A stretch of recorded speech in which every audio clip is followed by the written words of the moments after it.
Your Texaco dealer, the best friend your car has ever had, presents Tom Manning with the sports news from coast to coast. Good evening, everybody. Time again to say hello for our Texaco dealers. And, folks, I have a real treat for you tonight. As I promised you last night, we'd have an exclusive interview with the top manager in baseball today, our own Al Lopez. Al, good to see you again. Thank you, Tom, and it's nice to be here again with you. Well, we'll get right back to you, Al. Get down the bullpen there and get warmed up because, brother, we've got a lot of questions to ask you tonight. In the meantime, friends, it's here. Your Texaco dealer has it, a really new kind of gasoline that not only delivers maximum power, but actually cuts engine wear. It's new top-octane Sky Chief gasoline, supercharged with Petrox. And that's an exclusive petroleum-based element developed by Texaco engineers. Over 1 million miles of road tests prove new Sky Chief cuts down deposits in the intake system of your motor as much as 38%.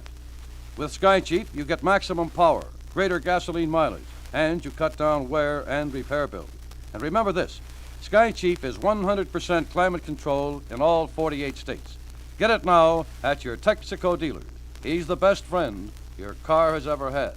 Now, the best friend that Cleveland baseball fans have ever had is sitting here, Al Lopez. Al, congratulations. Thank you, Tom, and again, I want to have this opportunity to thank the Cleveland fans for being so wonderful to us, not only to me, but to the rest of the ball club, the ball players, everybody. And I think they deserve a lot of credit here in Cleveland, the fans. They've been really wonderful, and I would just want to take this small time or opportunity just to say thanks to them. Al, you had the greatest organization as a team I think that we've ever watched perform on a baseball diamond. It wasn't one man, it wasn't two, was it? No, Tom, I have to agree with you. I think that it wasn't any one that was outstanding. Naturally, we have some real good ball players, but you take fellas like Majeski and Denny when they came in a tough spot when the big ball players were hurt. They came in and did a terrific job. Not only that, fellas like Morsey and Narleski, young kids, Hal Newhouser with a sore arm. He came in and did a terrific job for us from the bullpen, helped us in many a spot, and I think that's been the real success of our ball club. Al, the screaming headlines in the newspapers and the radio and television told the story about how wonderful the ball players were at your meeting when it came time to vote on the slicing of the World Series money. Now, first, let's acquaint the fans. It is the privilege of the ball players to have their private meeting and to vote how they split the money. Is that true? That's exactly right, Tom, yes. And I know you have a word to say about how wonderful and how generous they were. Well, I think that it's their type of fellas. I mean, we've got a grand bunch of guys on the ball club, Tom, and I knew that they would be on the generous side because that's the type of fellas we have on our ball club. I think that they showed it when they voted in practically everybody. A fellow like Luke Easter, who was only here for a short time. A fellow like Jim Dyke, who was just here. We got him from Baltimore, and then we sent him right out after just a few days, and he came back to help us out in case we needed him, and they voted him in the shares. And, well, Harry Simpson was another fellow. They voted in quite a number of fellas, and I think it was very generous and very nice of the ball players to do that. I want to add to that, too. They included the groundkeepers, they included the mascot and the secretary of the club, and also the manager and all the coaches. So we say congratulations to you Indians, other than winning the championship, which we're all most appreciative of. Al, let's get into the meat of this World Series now. Are you a little fearful of that funny ballpark, the Polo Grounds?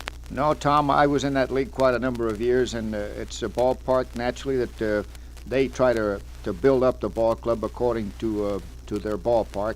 But we have, I think, a tougher ballpark to play in, and we've had success in it as a Fenway Park. This park is more down the lines, both in right and left field. And I think that good pitching can stop good hitting in a ballpark like that because down in center field from left center to right center, it's an awful big ballpark. They can hit them a long ways out there, and we have a fella in center field that can go and catch that ball in center field, and I don't think that it's going to bother our pitchers any too much. Al, I want to get into that a little more. What do you mean down the line? I know you mean a pull hitter, but I think that the fans would like to have you describe that, maybe mention a few boys. Well, Tom, I tell you, from home plate to left field down to the stands is, I think, around 263 feet. I'm not exact on these figures, and it's about the same amount to right field, but it goes out pretty quick. But what I mean by building the ball club accordingly, you take a fellow like Dark. Now, he can either pull a ball or else try to hit it late and try to hit it to right field to see if he can hit the ball down the lines. Well, a fellow that can do a thing like that in the polo grounds, to try to keep away from hitting in the middle of the field, has a big advantage in the polo grounds. And our ballpark, not so much, because it's a bigger ballpark all the way around. When you talk about pull hitters, I think that Bobby Avila will be one. Yes, Bobby Avila and Al Smith would be a fellow that can hit that ball up in there, and Al Rosen can pull that ball when he makes up his mind, or he can hit it to right field when he makes up his mind. Al, you're in a little spot over the shortstop deal. What a wonderful break, those two kids. One of them get hurt, and boom, the other guy comes in, and now you've got both of them on your hands. You give that any thought yet? Well, both of the fellows have done a good job, Tom. As you know, you've seen both of them play. I was really amazed at the way that Sam Denny really performed for us when Strickland come up with that broken jaw, because, as it's the truth, I never knew that Sam was that good a ball player. He showed me he could play ball. Well, let's run over the outfit a little bit. I've been reading or hearing somewhere that you were contemplating a change. Well, Tom, the only thing you read was about right field. It's true that Dave Philly hasn't been hitting too much in the last week or so, but he's been a terrific guy in the outfield, and it's pretty hard to make a change with a ball club that you won 110 ball games. But I'm still going to play Westlake and Dave Pope a little bit in case that Dave doesn't snap out of the slump that he's in, that we'll have both of them ready for the World Series. You have any fear about these two kids, Narleski and Mossy, Al? No, I don't. Narleski is well, they say he's got ice water in his veins, and the other kid, you don't know whether he's scared or whether he's glad or anything, because he never says anything. And, of course, behind the bat there now, you're happy with the old-timer getting back in shape. You probably need him. Is he going to be eligible? Yes, we're going to put Grasso on, Tom, because I think it'll give us a little more, you can move a little bit better if you have Grasso. The other way, you just have Hegan and Narragan, and in case you have to use a pinch hitter or something like that, then you couldn't use any for the other fellow. So we're going to put Grasso back on the lineup.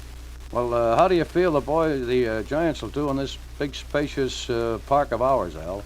Well, Tom, they'll have some fellas that can hit that ball. I think Willie Mays is more of a straightaway hitter. He doesn't pull down the line so much, and Monty Irvin, who's not having too good a year, used to be about a straightaway hitter. He didn't hit down the lines too much. I imagine they'll have some fellas that can hit that ball pretty hard, but we've got some fellas that can hit them pretty hard too. I've got some good advice for you. You know, radio men and newspaper men always have good advice for the manager. I got a way to stop Willie Mays. Just put him on. I'll be back about those pitches now, Al. Think about that, if you will. Friends, you know, it just had to be developed. Texaco engineers developed it. It's a new gasoline designed for today's greater speeds and more frequent start and stop driving. It's new top-octane Sky Chief gasoline supercharged with Petrox. That's an exclusive Texaco petroleum-based element. New top-octane Sky Chief means more power for you and more gasoline mileage. Over 1 million miles of road tests prove this new Texaco gasoline delivers maximum power. It cuts engine wear, prolongs spark plug life and efficiency up to 300%. So get Sky Chief at your Texaco dealers today. He's the best friend your car has ever had. Now, Manager Al Lopez, the big question. How are we going to pitch him in the World Series? Well, Tom, I've been telling our writers and also our radio and TV fellas that I'm either going to pitch Bob Lemon or Early Wynn in the opening day. And the fellow that doesn't pitch the first day will pitch the next day. And then the third day will be Mike Garcia. After that, we'll just have to wait and see how the thing is going along. If we get a chance, we'll alternate and bring in another fellow or two. But right now, the three fellas that I'm figuring on to pitch is either Early Wynn or Bob Lemon on the first day, and Mike Garcia will be the third day. Friends, I want to close this program. I promised Al Lopez I would not ask him the question. Al Lopez, every member of the Cleveland Baseball Club is well aware of the Bobby Feller situation. You all know how I've loved the guy since he came into the American League. I suggested that Al Lopez might ask the players to take a vote because they are most concerned. I'm not going to ask Al Lopez about that, but you can rest assured that Bobby Feller wants to see the Cleveland Indians win the pennant. And I sincerely hope that when the series is over, whether we win or whether we lose, we won't blame our wonderful manager, Al Lopez. Al Lopez is a pretty sentimental guy. He knows that Bob Feller, he knows what he has done during his career. Al Lopez would, I think, just as soon lose the series rather than hurt Bobby Feller. So just from your pal Tom Manning. Let's get Al Lopez off the spot. And Skipper, no matter how you pitch him, we're for you 100%. And when it's all over, we'll kiss you on both cheeks. Thanks. Thank you, Tom.